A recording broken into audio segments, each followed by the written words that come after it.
Hello, this is Michael Azarad, Editor-in-Chief of the Talkhouse, and welcome to the Talkhouse Music Podcast.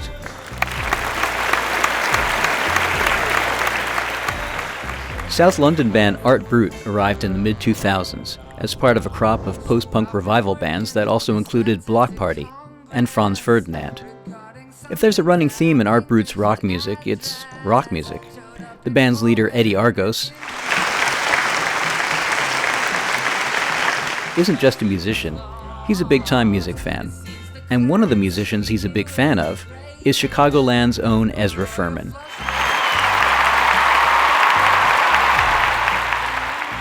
Furman's music is not much like Art Brut's music. Furman takes inspiration from brilliant nasal auteurs such as Bob Dylan, the Violent Femmes, and Jonathan Richman to make smart, heartfelt music. But his songs are all over the map. Sure, it's indie pop, but he works in all kinds of sounds. Mid-60s pop, countrified ballads, 70s glam, doo-wop, and sounds from a more recent vintage like Destroyer and Built to Spill. And that's just on his latest album, Perpetual Motion People, which was released this summer to wide acclaim. Furman is a very sharp fellow, as you're about to hear, and after 3 albums with his former band The Harpoons and 3 as a solo artist, he's starting to blow up in the UK. The two musicians struck up a mutual appreciation society a few years ago when their 2 bands played some shows together, and it blossomed into a long-distance friendship. In this conversation, they found a lot to talk about. The time Furman accidentally got filmed naked, playing live as an opportunity to do something weird, parenthood and its effects on one's music, the advantages of being pretentious, and why no always beats a yes. The two spoke via Skype. Furman was in Oakland, and Argos was at home in Berlin.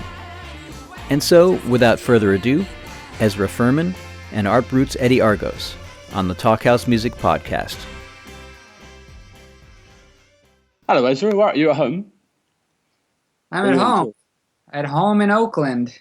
Wow, man, you've been on tour loads. I presumed you'd be like in a travel lodge somewhere. Oh, well, I often am, yeah. Uh-huh. I know, I've been touring a lot. I guess that's what you're supposed to do when you put out a record, you know? Yeah. It's funny. I thought I was going to write loads of questions down to ask you, to interview you properly, and then I realised I quite like you being enigmatic. I don't want to know much. I don't want to know about you. You've done very well at sort of being an enigmatic person. So that's like maybe we just talk about a nice way to say you're uninterested in me. No, I'm very interested in you. No, yeah. I thought I've never looked at your Wikipedia page until today. It's like, I've not seen Ezra in a while. I'm going to go and look at his Wikipedia. So, yeah, I was doing a little research. It's interesting, you know. I wish more of my friends had Wikipedia pages. Like, that'd be good, but every time you go to a party, you could like check it out. I've not seen that guy in a while. What's he been up to? I'll just read his Wikipedia page. It's quite strange though, like researching a person that you know. I think, what's that Ezra up to? Oh, he's wearing dresses now. That's what's going on. Yeah, that's right. Yeah, no, I wrote some questions down, but we'll see what we talk about. I think the thing that I wanted to remember is how exactly we met, because I don't really remember why I've met you. Yeah, I think the first time I met you was at South by Southwest. I think you played is it Midget Men or Minute Men or something? Yes. Oh, the Midget Men. Yeah, the Midget Men. They are called the Midget Men. I just saw those guys actually. They came through San Francisco. Yeah, it was because I remember the first time I heard you. I was when I lived in Los Angeles, and they played "Take Off Your Sunglasses" on Indie 103. And me and my girlfriend at the time were like, "Wow, what's this?" I think I was on the way to the airport, and we were like in a real hurry, but we still stopped the car to try and figure out who it was, and then we couldn't. And I thought you were like something I'd missed out on. I was like, it must be some sort of real famous dude that I don't know about. I thought somebody played me Art Brut like in 2005 or 6, and I was like, oh, this is some like classic British punk band that I just didn't know about, you know, because I was still like in learning phase. I was on like a binge of a bunch of like 70s punk bands that I needed to catch up on. You're like 6 years younger than me, so you'd have been like 19 in 2005.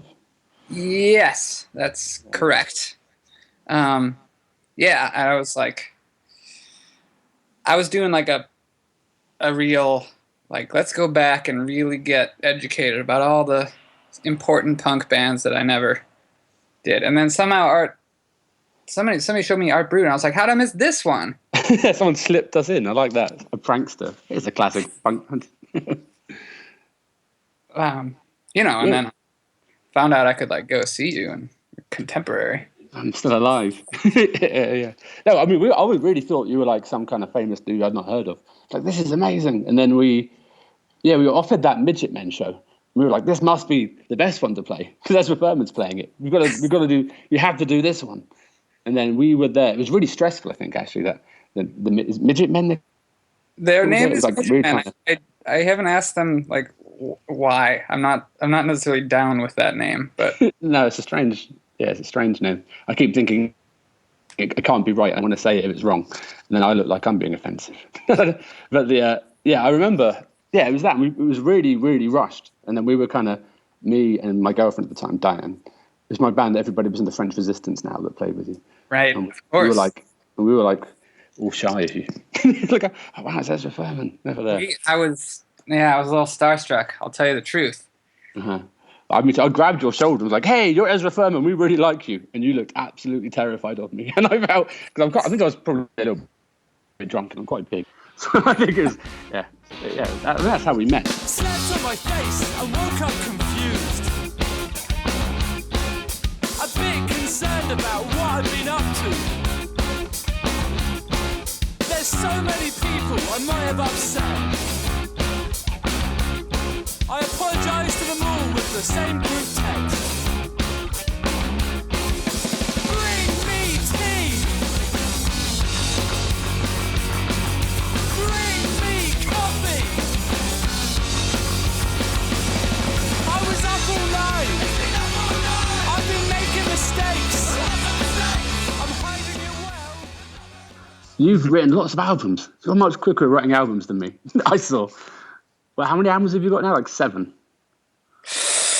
There, let me see. With the Harpoons, there was 3 albums, 3 like albums. There was another like little one that wasn't real.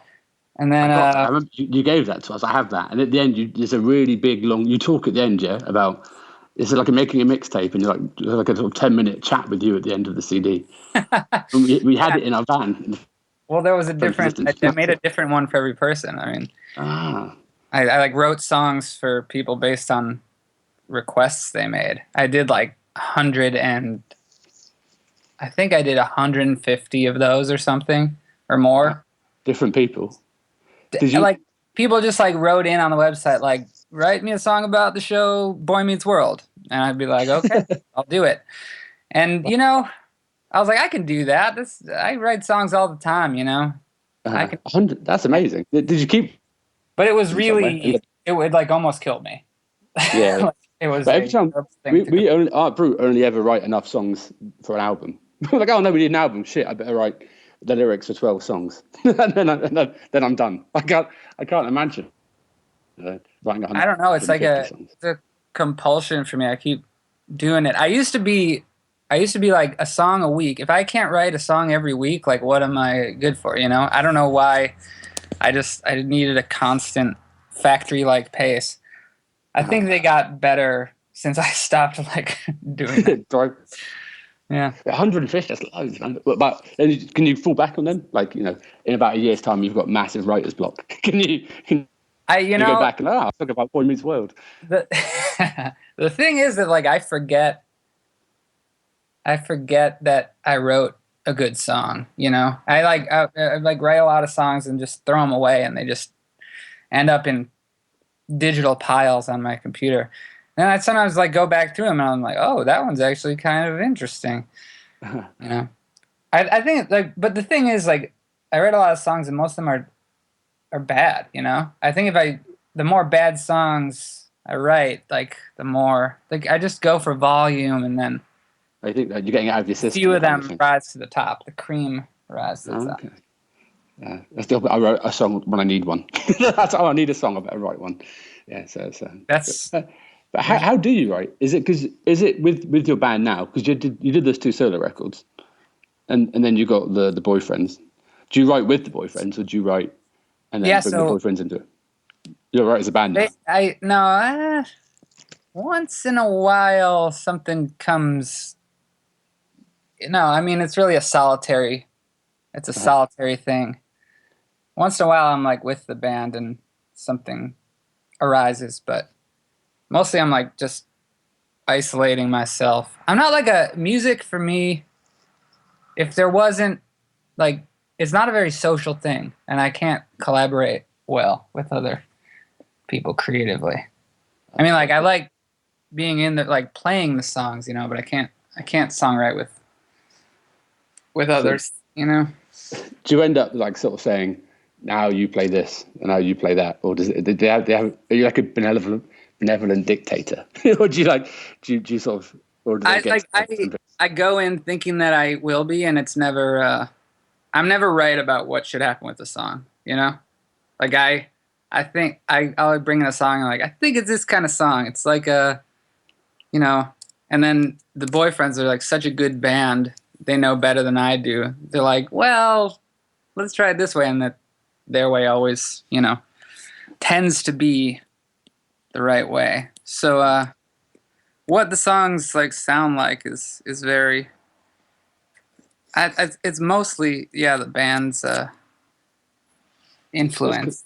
It's kind of what you sort of fed through the boyfriends. Yeah, it's filtered through a better band than even the one that plays in my head. It's funny for me because I can't play anything, so I'm completely at the. I have to sort of say, hey guys, make a song like this, and then they sort of ignore me, make a song how they want. I go, that's even better. I'll put the words on that instead. Yes. Okay. So I've always been curious about this. Like, do you come in with anything? Like, do you come to the band with I've got these words, let's make a song around it, or sometimes it's like a puzzle. Sometimes I mean, I write lyrics a lot actually. I was sort of. I mean, I sort of it's like an anxious thing with me. If I get anxious, I sort of start rhyming things. It's so my phone's full of little bits of rhyme I've written when I've been anxious and stuff. And then then they either have some music or I give them a lyric, and it goes either way really. Sometimes there's a piece of music and I go, this fits perfectly with what I've written. And sometimes I say, hey, I've written this song. It's a bit sad. Can you? I don't know. And then, they're much more prolific than me. So maybe they give me 30 pieces of music and I go, oh wow, cool, I've got 4 sets of lyrics. I can choose from one of those. Yeah, I wanted to ask you if your how much you feel like you've learned about music, because you seem like a committed amateur, and I'm the same way. I believe in amateurism as maybe too much as a way to be, and I don't want to. No, I see that too. I mean, that's Art Brut sort of means that in a way. I kind of like it because, I mean, amateur is a funny word, but because I think it seems more honest, doesn't it? If someone's, I don't like things to be too polished, I like it to be a bit rough and ready and stuff. I don't think because of the way I sing and stuff. I don't think Art Brut could be. That's a disservice to them because they play really well. I think I'm the amateur. And that's what I like. I'm not holding on to that. I love things like Daniel Johnston and Jeffrey Lewis and stuff. Lo-fi kind of things. I don't know. I like it. Sometimes I wish I could sing, but it's quite nice to be an amateur, I think. Yeah, well, it's good to have people expecting less of you, You can surprise them. So what are you doing at the moment? Are you writing another album straight away? Are you on it? I mean, I'm writing always, I'm sort of plotting what the leap forward might be, the next leap. But yeah, I mean, I'm in between large, long tours, almost too long, on the edge of. For me, I'm not that great at being on tour for 6 weeks, but We had a 6-week tour. Like it ended. I think I saw you during that. I saw you like in that the Acoustic Lakeside Festival. Acoustic Lakeside, yeah. Yeah, that was like, and you were like well into it all then.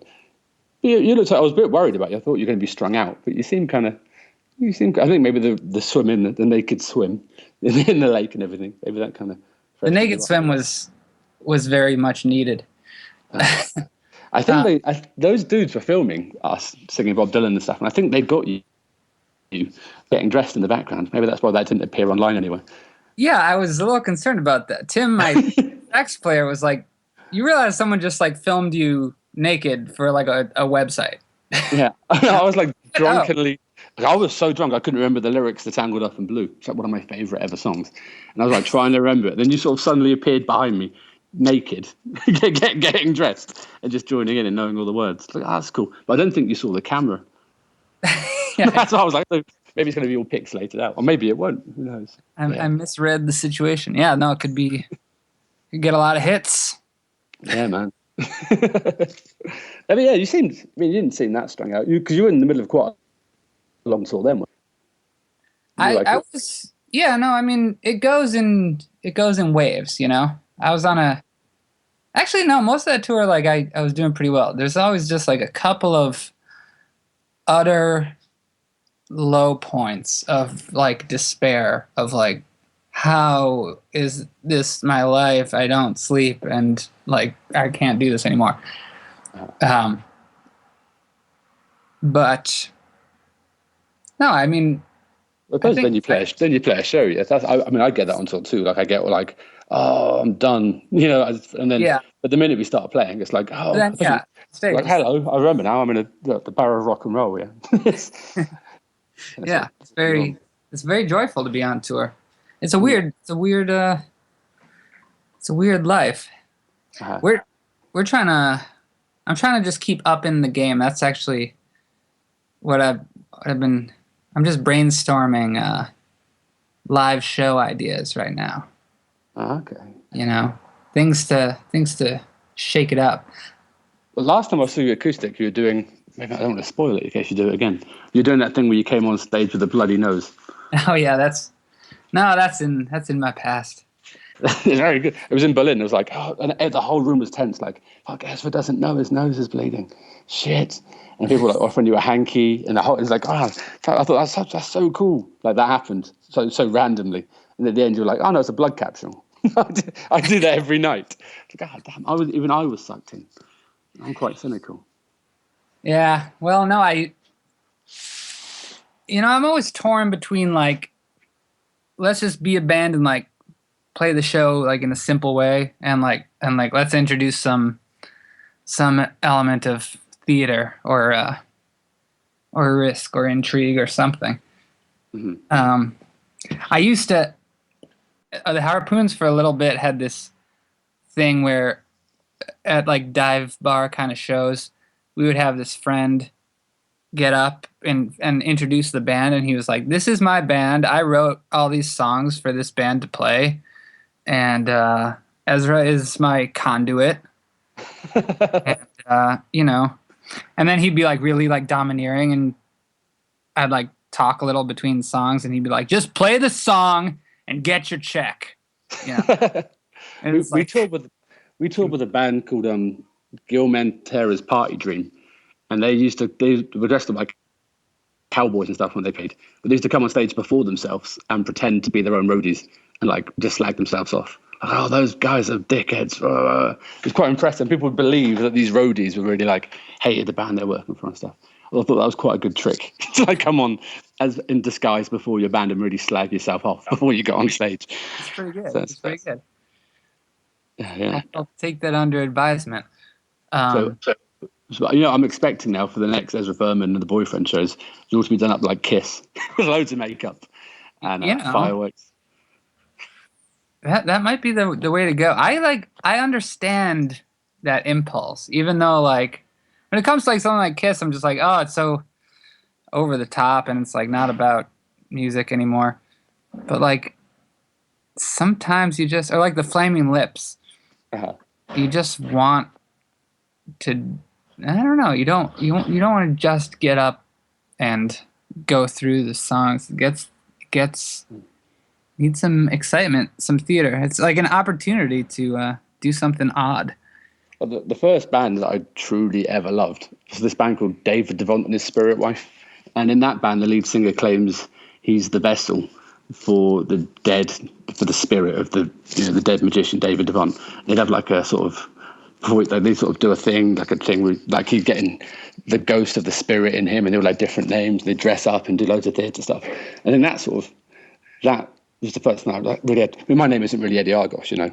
Like it's sort of the idea of like becoming a different person. So really appeals to me. That's kind of what it's for, isn't it? It's all showmanship, really. Yeah, it happens whether you want it to or not, you know. Like even if you're like, oh, it's all about the music, and you're looking at your feet and stuff. Even that's an act. Yeah, you know what I think. Yeah, you're becoming some kind of heightened version of yourself.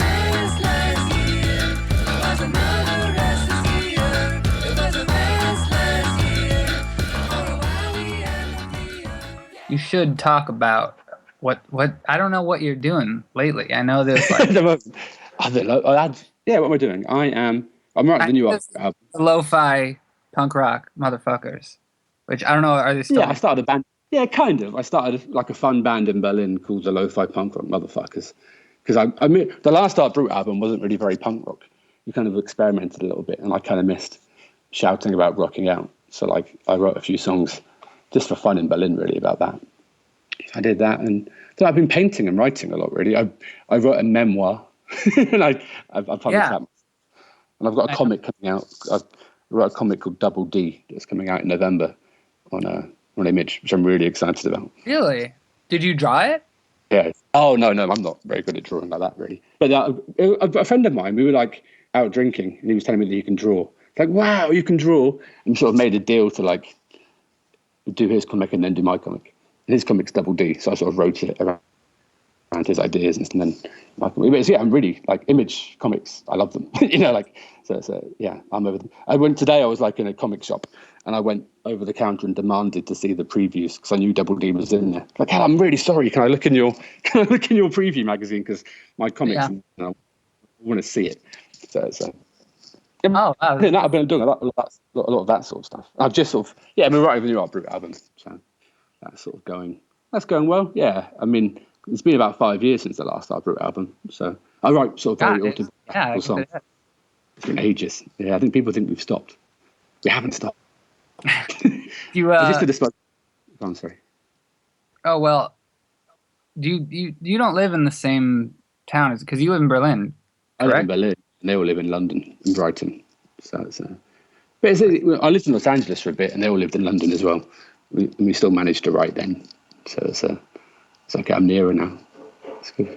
It's quite cheap to fly to London from Berlin. Oh, yeah. It's cheaper than the train. So do your band all live in Oakland, did you? None of them do. I'm like exiled. They all are pretty much in Chicago. One guy's I thought you should go. Have you moved to Oakland recently? I moved to California to follow my significant other here about 4 years ago, actually. Oh, okay. Almost 4 years ago. And I kind of like split. I've already moved back to Chicago twice in that time. But I'm kind of accepted now that I sort of live in both places. I work in Chicago, live here. Well, when not on tour, I'm here. This is like the California haven from all that, all that rock and roll madness. Okay. You mean you find it easier to write in Oakland? Or it doesn't matter where you are? Yeah, I mean, when I just like, I need a bedroom and lots of privacy and sort of like time to waste. I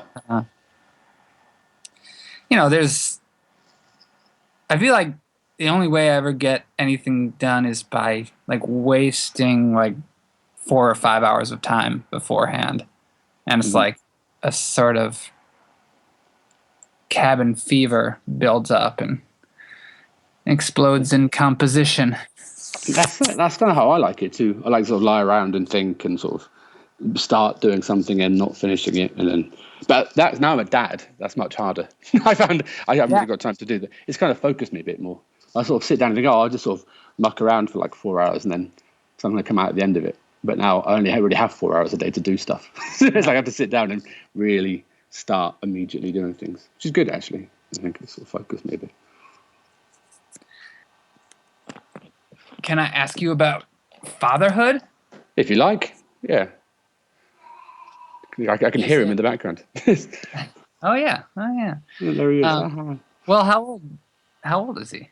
He's 19 months. Oh, yeah, it's gone really fast, yeah. It's been very hard not to write. I don't want to be one of those dads that writes loads of songs about his baby. So I was trying very hard not to do that. I've accidentally written 3. That's not too bad though. And one of them is called "Don't Fuck It Up." So I think that's. If you say the word "fuck" in a song about your son, it's okay. I think. Don't fuck it up as like sort of. To myself, yeah. I'm not saying it to him. I'm not saying, "Hey man, you're on a walk. Yeah, don't fuck it up." I'm saying it to myself. Like, "Hey, don't fuck this up." I'm not telling him not to fuck it up. Yeah, that's like the universal thing that advice thinking. You know, if there's any one thing, just like, don't fuck this up.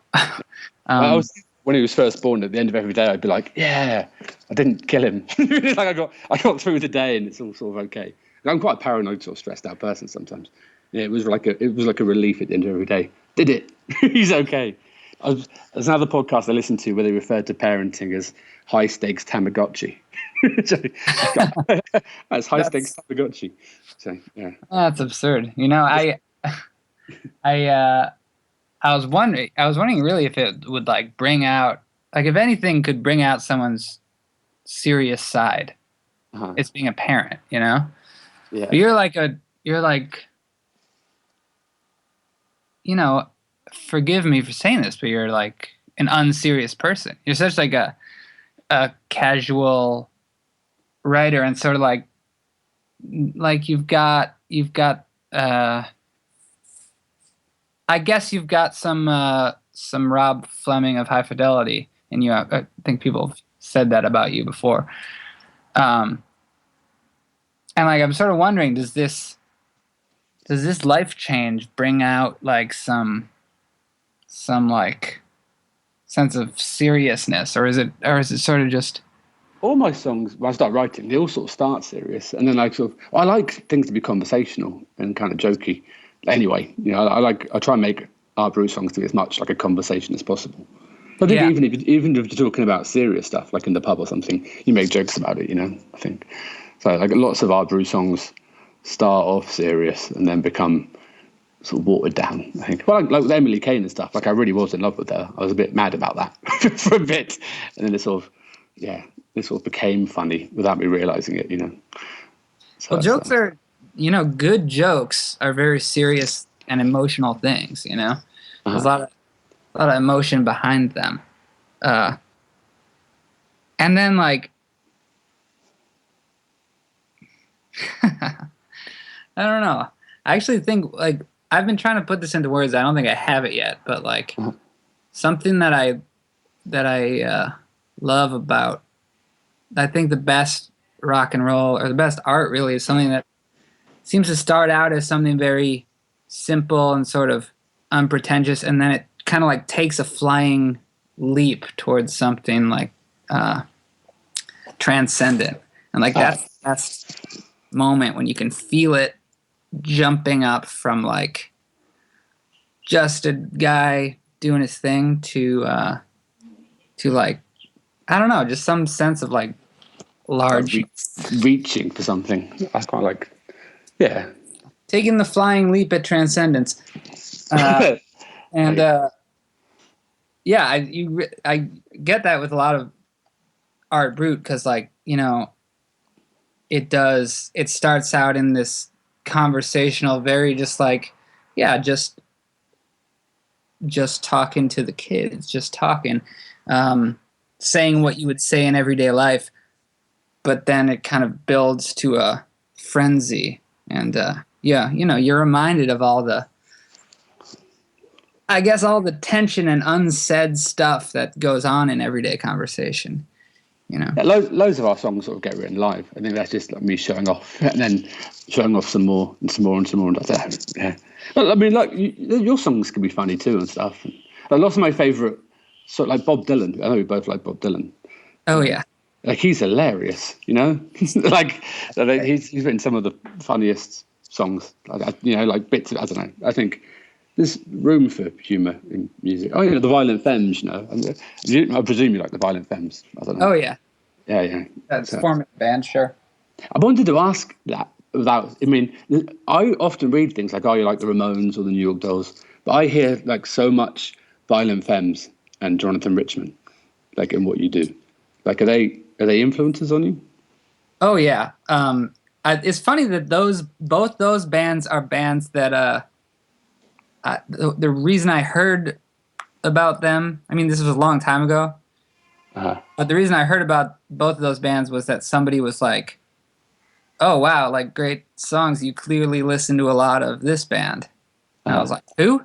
You know, like that's when I first. You came first, and then like you sort of. Well, I guess like I feel like I reminded somebody when I was 16 of the Violent Femmes, and that's how I heard about the Violent Femmes. And then when I was 19 of the Modern Lovers. Like the guy who was my first manager was just like, "You've never heard of Jonathan Richman? I thought that was like your whole thing, that you were like doing Jonathan Richman." I was like, "Oh no, check this out." And then, you know, of course, I became a bit obsessed with it.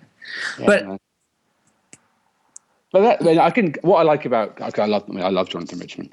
Like you sound, the new album, I think, sounds loads like sort of when he got a bit more loosey, you know, like Rock and Romance and that kind of thing.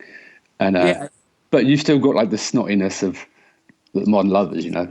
I don't know. You're very good. You're like all of Jonathan Richman at once. It's really nice. Like you're like the entirety of his career, like all in one. I know he's so like engagingly like softened. I think like for him, it feels like he had to do that, like stop doing the like sneering, cool young guy kind of thing. But I think that first, I don't know. It's hard to choose a Jonathan Richman record, but I guess the Modern Lovers thing was like, oh yeah, that's where I could do something like that. That's where I could live.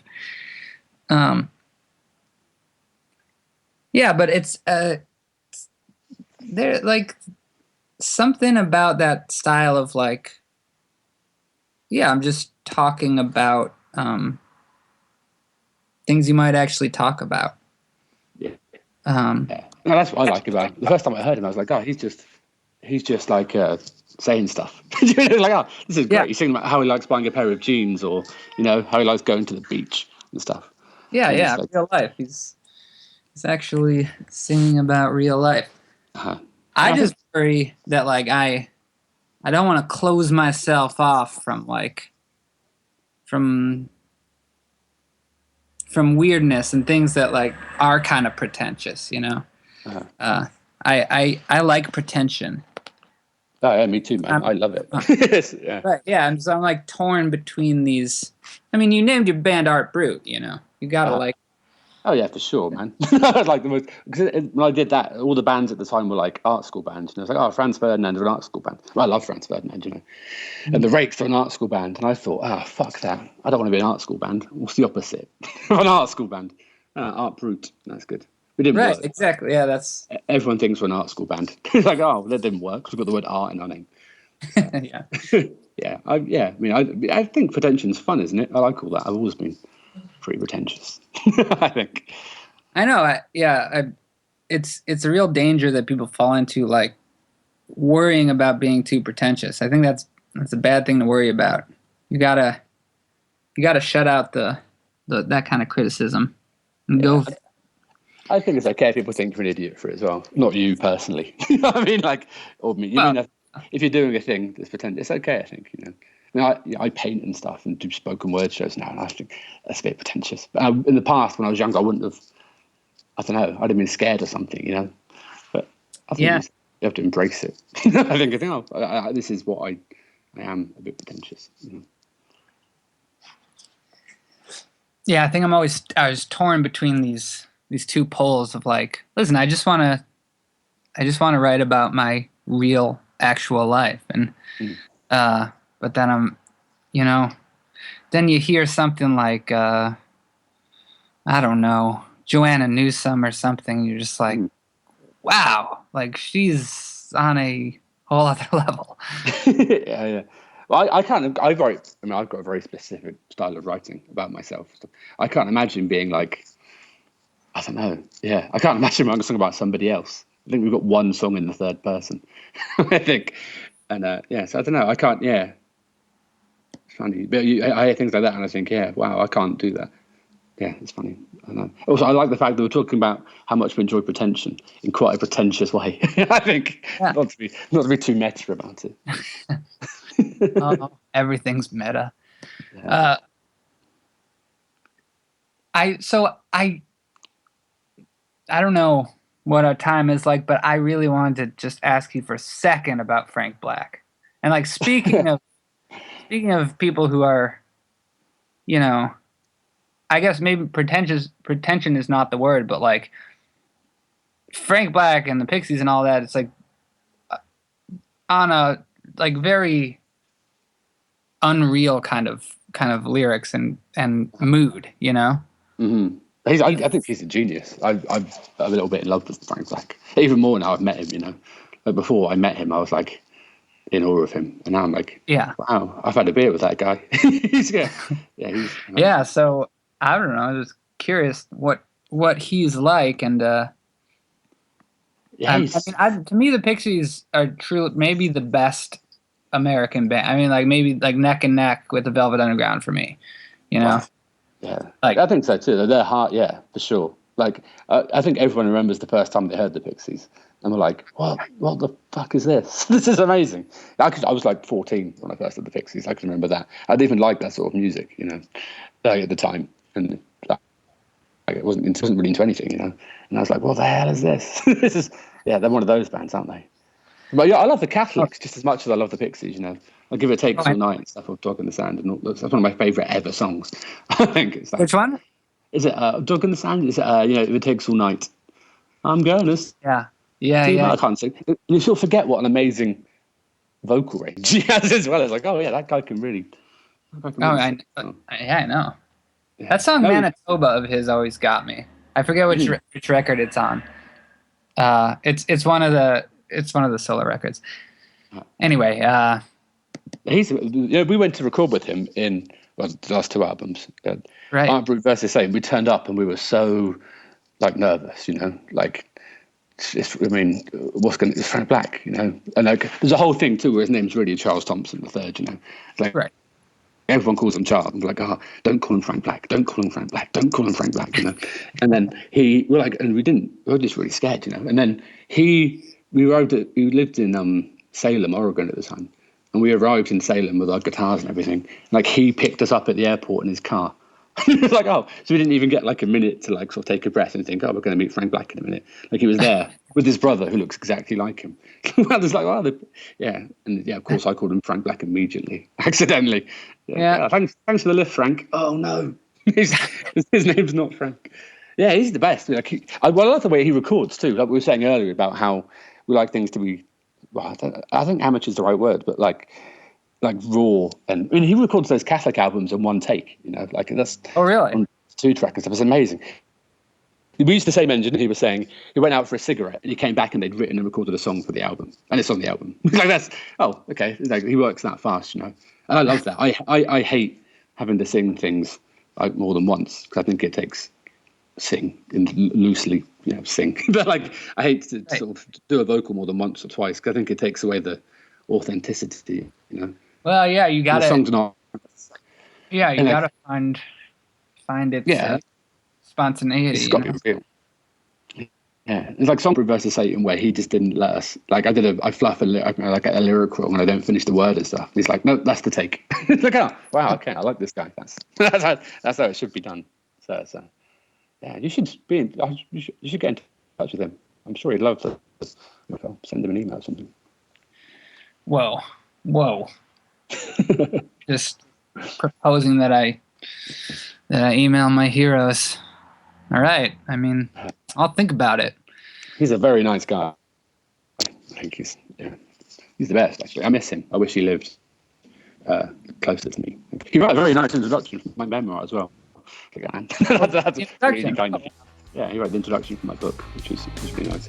Life is especially hard when no one trusts you with a credit card. I love the taste of cereal. I have it for almost every meal. 5 people to a tea bag. Well, I've never really got that bad.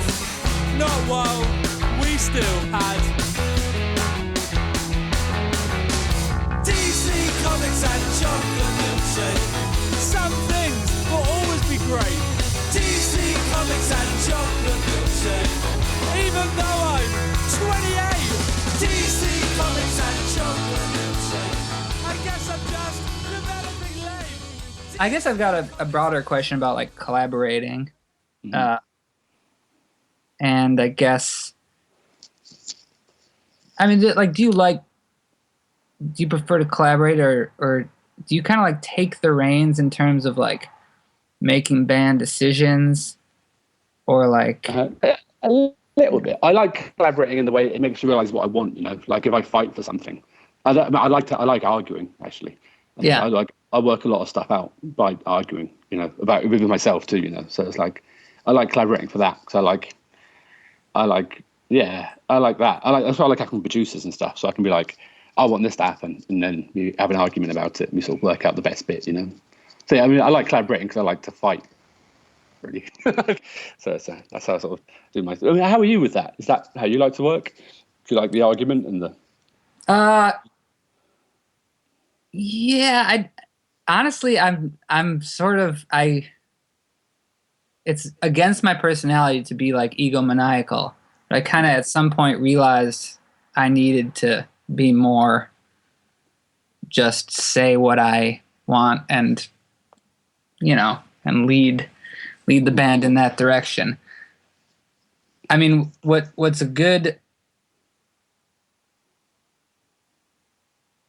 I was always too democratic with my first band. I was like, everybody gets an equal vote. I'm not the leader of the band just because my name's in the name of the band. We're all deciding this together. And then somehow, it's at some point I realized, like, oh, I have to know what I want this to be, mm-hmm. for it to be something, for it to be as good as it can be. Yeah, I think a band needs this sort of boss. I think, like, in a way. It's not even just and people can either agree with you or disagree. I mean, you have to have a strong point of view, I think. Yeah, I guess that's right. And we like to. It's not like what I say goes. I just like to come in. I have to like force myself to come in with a strong point of view, But the thing I like the best is like coming in with an idea of how the music should sound, and then getting to hear it and getting to hear somebody else take it in a different direction, and like a musical argument, really. That I feel like that makes it better. That makes the band better. To feel like, yeah. To write the music and then have it change and. Yeah, to bring it in one form and then try something utterly different from that. Yeah. It's dangerous if you're like in charge of a band. It's a little bit dangerous that like it's going to become you need other voices. You can't just have yes men or people who will do what you say even if it's not That's when careers go wrong, isn't it? I think when people have like everyone says yes to them all the time. I think no, yeah. I mean, unless you're David Bowie or something, I think even that can. Yeah, I don't know. But I always think when Art Brut first started, it was a different guitar player. It was me and Chris, and he was kind of the boss. So it was things like he was sort of, we're doing this, we're doing that, and I either agree with him or disagree with him, you know. And then if I disagreed, we didn't do it. It was very strange. Yeah, I'm really interested in band dynamics. Somebody should write a book about it. I'd like to see how all different bands write and how everything gets done, you know. I know bands where like everyone has to agree for it to get done. My band isn't like that, but lots of bands it's like everyone has to say yes. We don't do it. Yeah. So. I know that was the Harpoons, and then we realized it was like killing us. Nothing's going to get done. Yeah. Or like things kind of.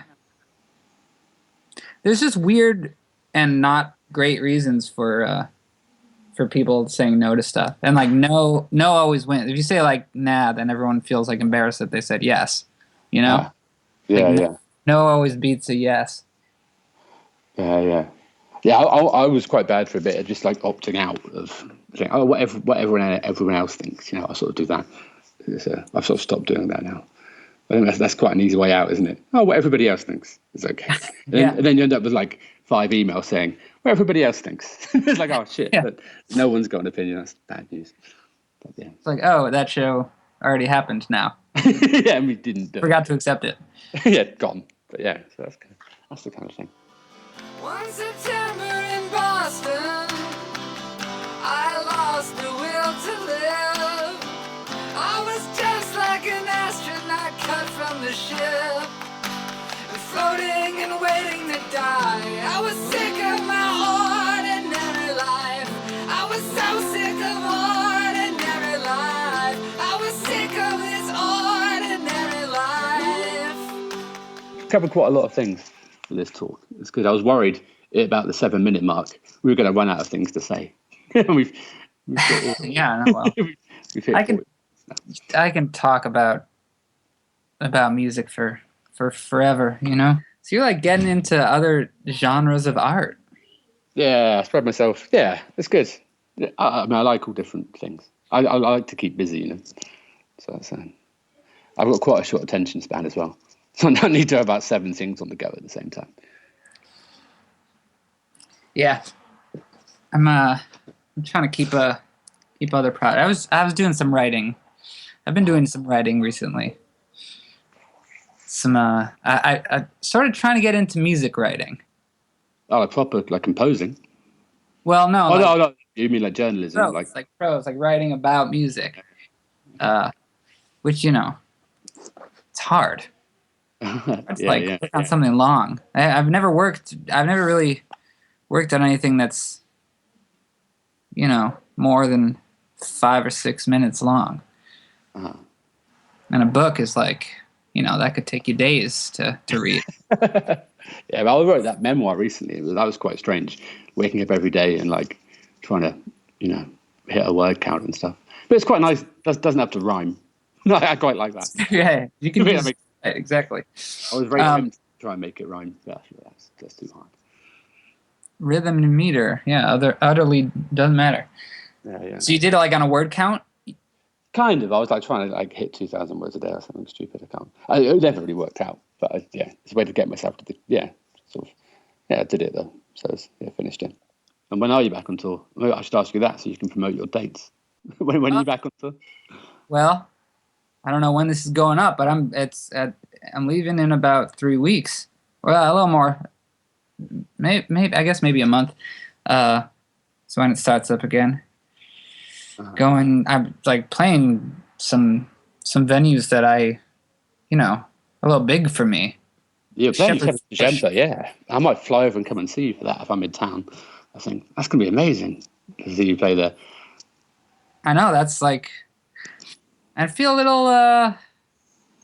little pressure with that, you know? I forget what the capacity is, but it's just much bigger than any room I've ever headlined before. Even after I asked you to stop this, I still find notes tucked in my pockets. I don't know what I'm supposed to do. How many times do I have to tell you? GIRLFIEN. You know it's gonna come.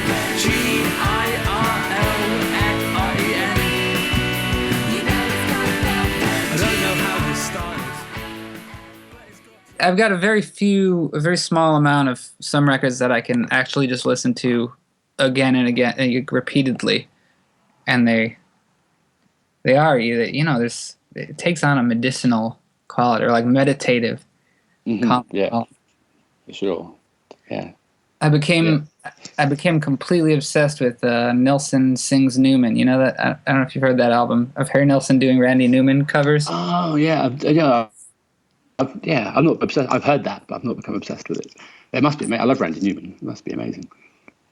Oh, it's like, and Nilsson, like, I don't know his voice is like honey. I think that album kind of like broke up my last band. Oh, yeah, you played it so much. I just like listened to it so much, and it's so much like one guy being a solo artist and overdubbing his own voice, and I was like, my band could never make an album like this.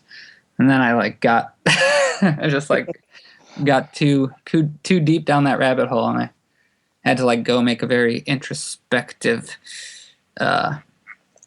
less band based kind of album. And I got it out of my system and like looked up and I was like, oh, I broke up my band. All right. Wow, that's how it happens. Yeah. Are you still in touch with them or not at all?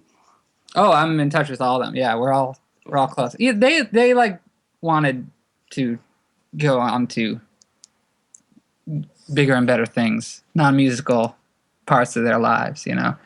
I like it was time for that. I still have got some more years left in me in terms of music. Might be a lifer. I think for sure I'm a lifer. Well, that's what Jasper and Mike left Art Brut. It was the same thing. They were like, oh, we need to do something else now. Like, not be this anymore. So I can understand that, but I can't. I'm compelled, to be in a band. I know. Every time I think I'm done with it, I'm just like, yeah, but I just came up with this song and this idea, and I can't leave it alone yet, Haven't made this kind of record yet. Yeah. What would be the point of rhyming things if I wasn't in a band? I know. It's very strange. Uselessly rhyming all day through your job as a real estate agent. Yeah, it would make no sense. So, no, for sure. Okay, life is, that's it. In 20 years' time, we'll still be in bands. It's good. It's good to know. I think it's probably true. Oh, for sure with me. Even if like I'm playing to like one person, and I think I can't stop. It's an addiction. Very much an addiction. You've got like millions of albums and solo records and other bands. So yeah, okay. From you, it really is an addiction. Every time we finish making a record, I find myself. I write a song that the next day, the day after tracking is done, I write something new, and I'm like, oh, this should have been on it. Let's make another one. We'll make another one.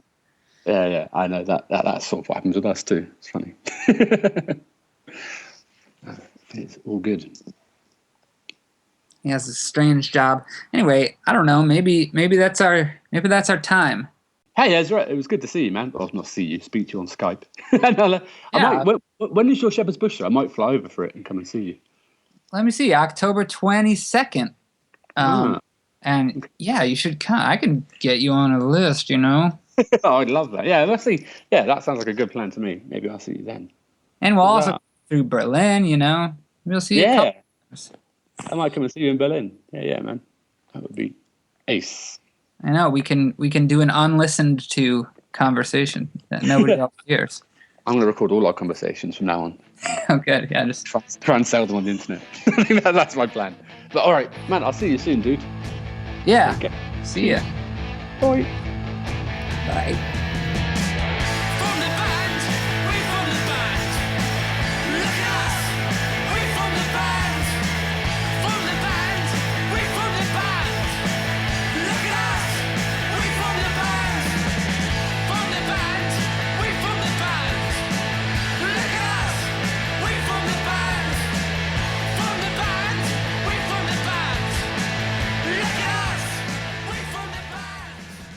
And that's it for this edition of the Talkhouse Music Podcast. Thanks to our producer-engineer, Elia Einhorn.